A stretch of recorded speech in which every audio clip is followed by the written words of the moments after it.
Okay.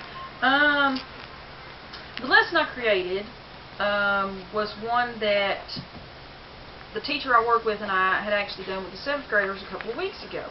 And to get the kids going and get their attention, we had little baskets of different colored square tiles set out on their tables.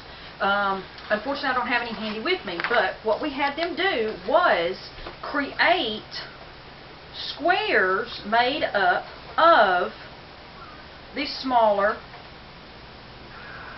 square tiles such as these.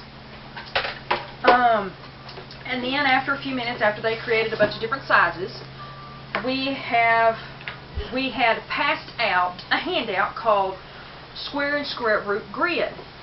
And this can be made into a neat little book when all is said and done, because what we have our kids also do is have a journal that they keep any kind of notes, jot down anything that they may need to remember, and they write down their date and everything, every page on what we do.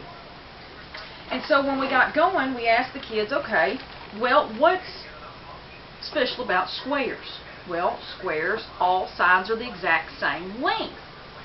So when you go to find the area of a square, it is the same number times itself, or that number squared.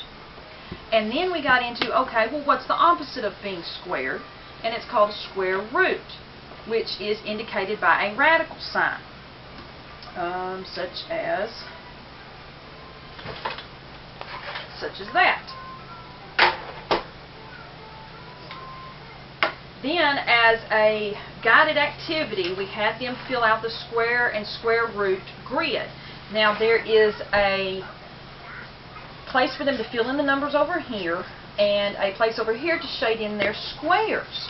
And it tells you on each strip how many squares to shade in, such as the very first one says 1 square tile. And then we kind of go along together and fill it in. The 1 square tile section says, since 1 square tile can form a square with an area of 1, then 1 is a square number. The length of the side of the square, 1 units, is the square root of 1. And then it proceeds to the number 4 square tiles, because 4 is your next perfect square. And we talked about what makes a perfect square.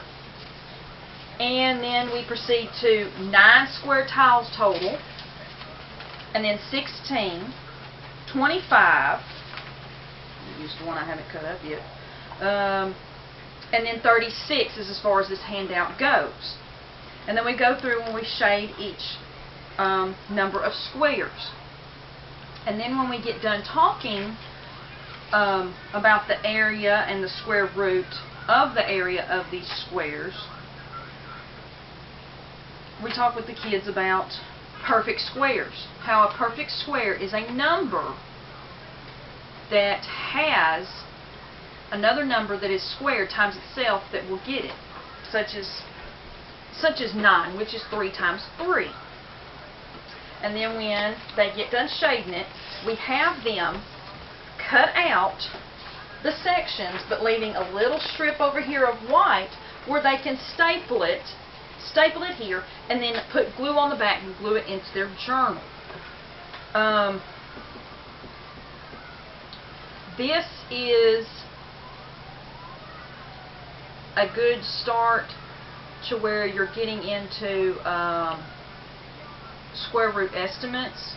And then I believe the next lesson we did after this was real life situations involving squares and perfect squares, such as if I have a room with an area of 81 square feet, what is the length of one wall? Well, the square root of 81 is 9, so the length of your wall is 9 feet. And then for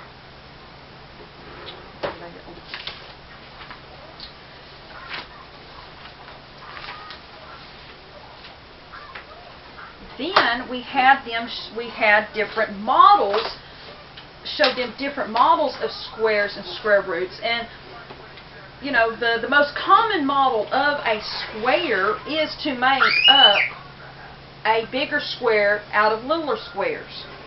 and we showed them how to model the square root of a number, that they would probably normally see the bottom row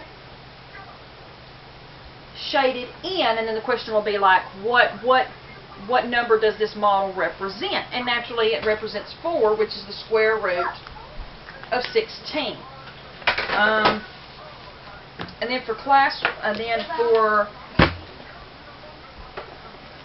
kind of, I guess, to check their understanding, we have them do a worksheet called Examples and Non-Examples of Squares and Square Roots, because we also talked about what makes a number a non-example of a square.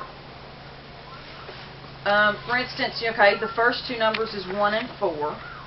The third number on here is 8.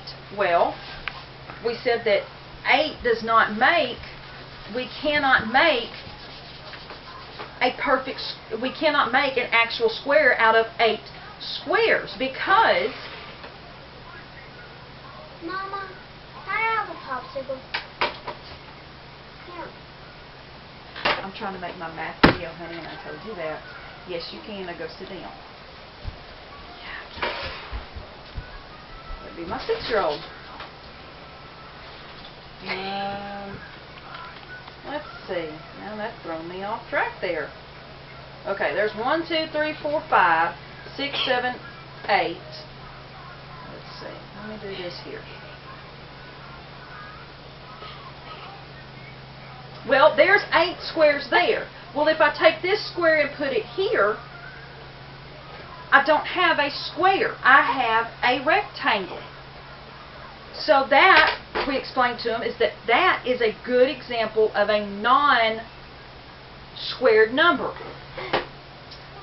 So this worksheet was to check their understanding. And then for something extra,